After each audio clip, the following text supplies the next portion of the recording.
Hello! Welcome to Squid Essays. Inking your academic pen.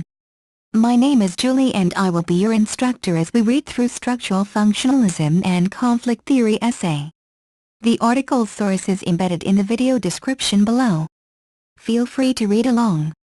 Please note that you can get a custom, plagiarism-free essay for as little as $10 a page at Squid Essays. The link is in the description. Karl Marx and Max Weber were the first conflict theorists in the 19th and early 20th centuries. Following Marx and Weber were three mid-20th century conflict theorists, Louis Koser, Rolf Dahrendorf, and Randall Collins. Koser draws his theoretical ideas from Simmel. Like Simmel, Koser maintains that conflict is healthy for society.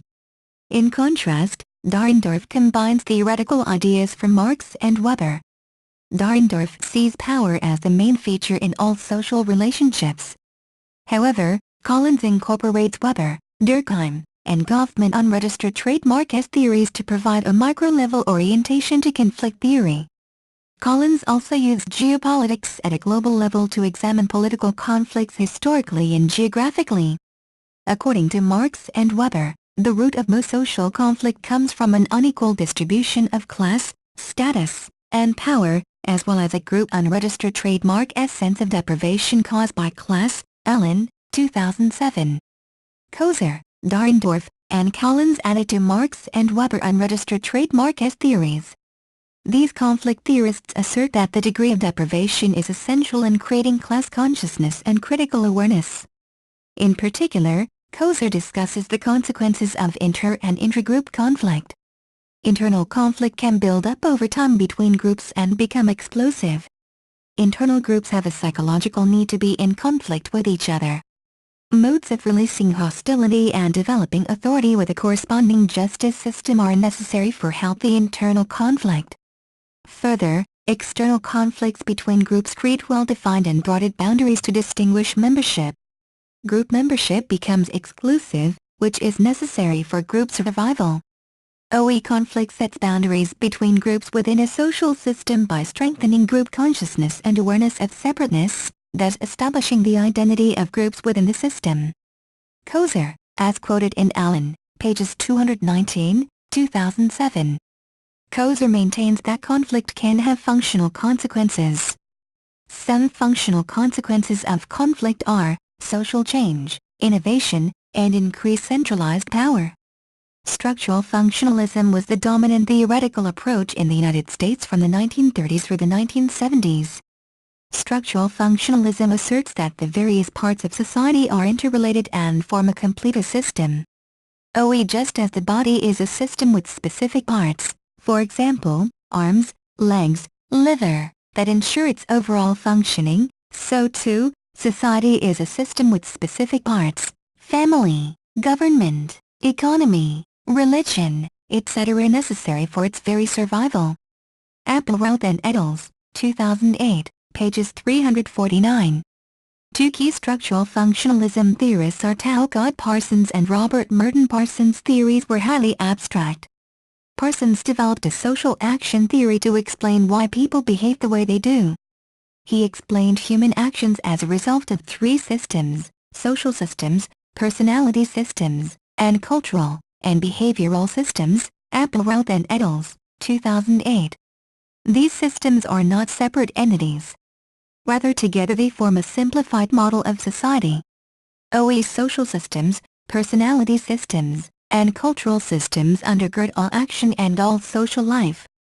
Appelroth and Eddels, 2008, pages 352. Parsons applied his theory to the American family and sex roles in the American kinship system, 1943. Parsons proclaimed that many women succumb to their dependency craving through such channels as neurotic illness or compulsive domesticity and thereby abdicate both their responsibilities and their opportunities for genuine independence. Parsons, 1943, as quoted by Appelroth and Eddels, 2008, pages 382. Sex roles in the American kinship system, 1943, incited criticisms as Parsons endorsed traditional gender roles, and asserted that dire consequences would occur if these roles were breached. Robert Merton unregistered trademark as theoretical influences were broad, He read extensively, and there are elements of Durkheim, Weber, Simmel, and Marx in his theories. In contrast to Parsons' unregistered trademark as abstract theories, Merton was a middle-range theorist. Middle-range theories only between the minor but necessary working hypotheses that evolve in abundance during day-to-day research and the all-inclusive systematic efforts to develop a unified theory that will explain all the observed uniformities of social behavior, social organization, and social change. Merton, as quoted by Appelroth and Eddels, pages 383. Merton was best known for his distinction between manifest and latent functions. Whereas manifest functions are the conscious intentions of the actor, latent functions are the unintended consequences of the action. Merton used the example of the Hopi rain dance to illustrate manifest and latent functions. The manifest function of the rain dance often does not produce rain, and is called superstitious by some. However, the rain dance continues to be performed for a function that the actor is unaware of, which is the latent function, Appelroth and Eddels, 2008. This behavior may perform a function for the group, although this function may be quite remote from the avowed purpose of the behavior. Merton, 1949 is quoted by Appelroth and Eddels, 2008, pages 391. Even though the Hopi rain ceremony does not produce the manifest function of producing rain, the ceremony does bear latent functions that sociologists and anthropologists can study. Parsons' sex roles in the American kinship system, 1943, received a lot of criticism in the 20th century. This 20th century criticism stems from Parsons' endorsement of traditional gender roles, and the dire consequences that would occur should these roles be breached. Interestingly, the 21st century critique the 20th century critiques. The 21st century does not claim that Parsons' assertions were not sexist, rather that the 20th century critiques were sexist, Appelroth and Eddels, 2008. As Appelroth and Eddels, 2008, note, Parsons' unregistered trademark's pivotal premise was not sexist at all. Parsons believed that changes that are functional for one part of the system will produce changes that are not necessarily functional for other parts of the system. Appelroth and Eddels, 2008, further noted the sexism in the 20th century in the premise that women could enter the workforce without significant changes being made to other social structures and systems, and without a major increase in quality daycare and childcare facilities. How would Parsons view 21st century families? I maintain that Parsons might find 21st century families dysfunctional. 21st century families do not have the rigid structure that Parsons describes. Parsons wrote from a 1940s, 1950s white male middle-class perspective, and could not picture the perspective of other social classes. However, families today are socially and racially diverse, especially in the U.S., and even the white middle-class family does not fit Parsons' proscribed role definitions. In the 21st century, there is substantial role confusion in families. Gay and lesbian couples adopt children and raise them with same-sex parents. More fathers stay at home to take care of their children while the mother is the primary breadwinner. Increased educational opportunities for women have produced a professional class of women who sometimes earn substantially more than their husbands. Families in the 21st century are also deciding to have fewer children, and are marrying at a later age, and sometimes not at all. In short, the 21st century has produced more women in the workforce, single-parent households, stay-at-home dads, same-sex parents, and racially blended families. It is arguable whether families in the 21st century are dysfunctional. Certainly there are dysfunctional families. Yet, many families perform well in the new social order.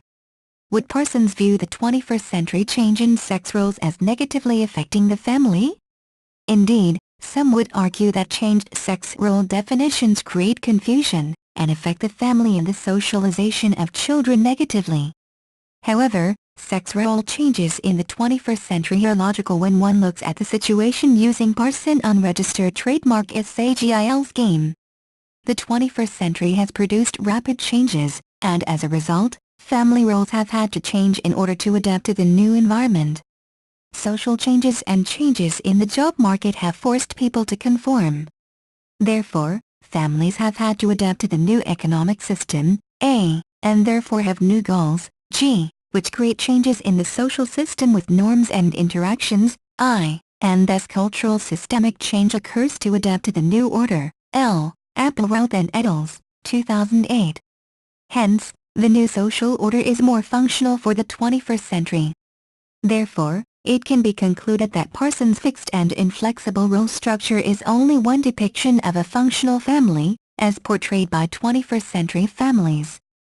Merton unregistered trademark as manifest and latent functions are applicable as a functional analysis tool for social organizations.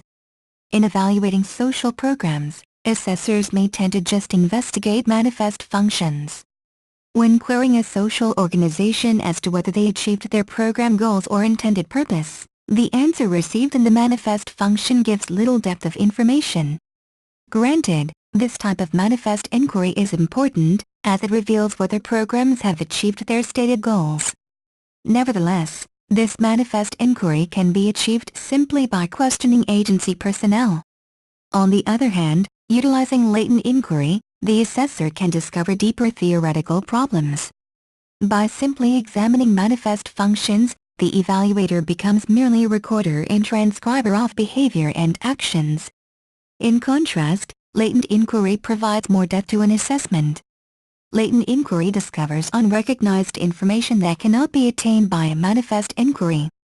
Latent inquiry discovers consequences, motivations, and paradoxes, which provide useful assessment information. Therefore, when used together, both manifest and latent functions are a valuable functional analysis tool for sociological inquiry. Resources: Allen, K. 2007. The Social Lens, An Invitation to Social and Sociological Theory. California, Pine Forge Press. A9AYTZ, S., and et.al. L. 2008. Classical and Contemporary Sociological Theory. California, Pine Forge Press. Thank you for taking your time to listen to me.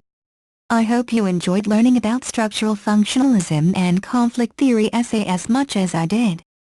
Kindly remember that you can get a custom, plagiarism-free essay at Squid Essays for as little as $10. The link is in the description. See you next time.